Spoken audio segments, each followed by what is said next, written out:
Good evening, everybody. I'm Mustafa Alkafaji, and we're going to be focusing on part two of my food on presentation. Um, I decided to take a little bit of a different route, and I'm going to be having an interview with actually one of my friends, Amin Kareem. Hello, how's it Um, going? Amin Kareem, please tell me a little bit about yourself. I'm Amin Kareem. I'm 5'4". I go to MIT College of Intuition. I decided to take a different route than the traditional high school route, going to college. I just wanted to work like faster than everybody else and make money. And yeah, I'm gonna be finishing school in a month. So ladies, feel free. So, as you might know, this interview is going to be discussing about your food restrictions as a Muslim, as well as some of your dietary restrictions. We we know well we I know that you were diagnosed with Crohn's disease at a young age, right? And it did affect your lifestyle a lot, right? And as a Muslim and having Crohn's disease, I was just wondering, could you explain how you would go about choosing the right foods, in a supermarket as a Muslim? So you just gotta go to Greenland on Michigan Avenue in Dearborn, and you should be safe there. Everything is halal. So I mean, but if you go to like Walmart, you can't really take out the beef and meat from there. But yeah, you don't really want to eat that. Pork is a no-no. Uh, you gotta look at the labels on the back of the candy. See if there's gelatin. If there is gelatin, you put it back. If there isn't, you can take it home with you. And oh yeah, and you gotta watch out for restaurants too.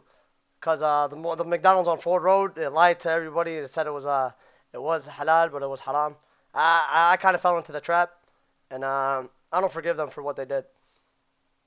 So, I mean, that's kind of an interesting answer to this question because many people would say something along the lines of, I would just eat halal, nothing too crazy, right? They would just pick up halal foods, but you actually went into depth and started describing some of the ingredients that, as Muslims, we're not allowed to eat, right? Yeah, So there's also another thing I notice about you, right? Is that you're not too fond of chicken. Am I correct?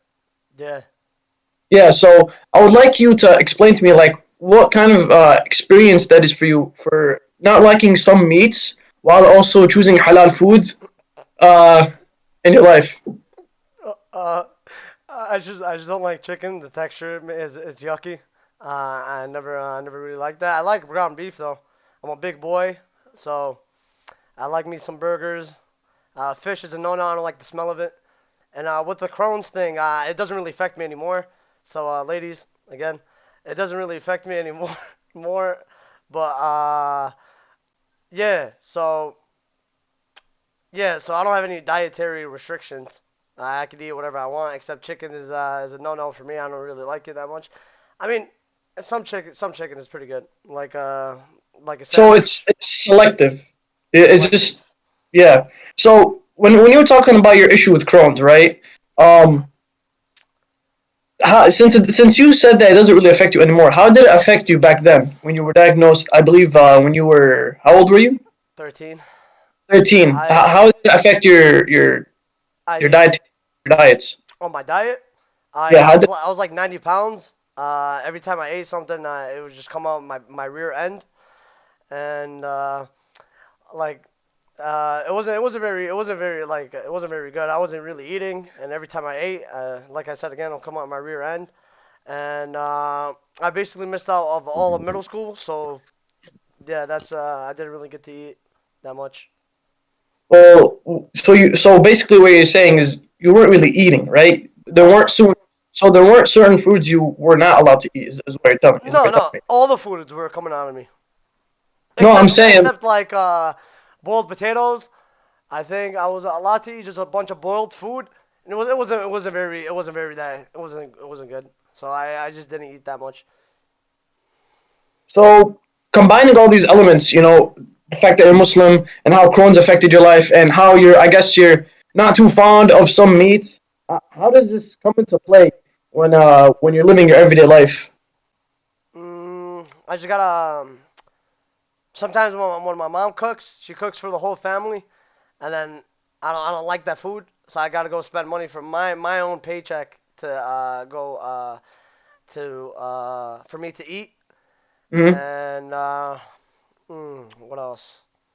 Yeah, in some Okay, restaurants, take your whenever time. whenever my friends go, uh, like I can't really eat what they're eating, How so I have to come? go somewhere else and then grab. I just sometimes you guys go to restaurants where I don't like eating there, so Yeah. yeah, so I have to go. Nom, nom, nom. So most of the stuff you've been answering, it's been regarding stuff that you personally just don't like. Has there ever been a time where you ate something that wasn't halal and you regretted it? Yeah. Could you explain? I went to McDonald's with my boy Justin. I Yeah. got a McChicken, and now he's American, so I ate it, and then I didn't think about the repercussions after, and now that I started praying more, you know, that really I really feel bad for what I did on Mm-hmm. that day. It's really good what you're telling me.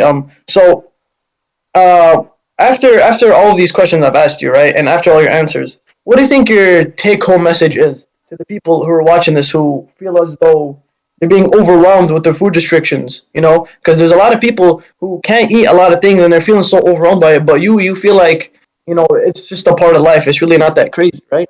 So like I would want to know what your take-home message is to these people who feel overwhelmed. I don't know. Just eat the foods you like, and stay safe. And wait. People that are like the people that don't like food, or the people that are Muslim? Well, not just Muslim, it's religions in general, right? Christianity, Judaism, Buddhism, Hinduism, Islam, right? You know how they all have their own certain food restrictions. They can't eat certain foods, right? And Uh, they feel like they're trapped by it sometimes. So, what would your message be to them specifically? it's not really that big of a deal. So yeah, just eat whatever food you like. There's a bunch of options, and if you don't like them, you can just buy groceries and make your own food at home, which will take time out of your day. But I guess that's what happens when you are part of a religion. You got to dedicate your whole life to it. Well, thank you so much, Amika, for this interview and for your time. I really appreciate you taking your time to come out here. You're And welcome. for everybody else watching, thank you so much for watching. Have a good night, everybody. You can end it now.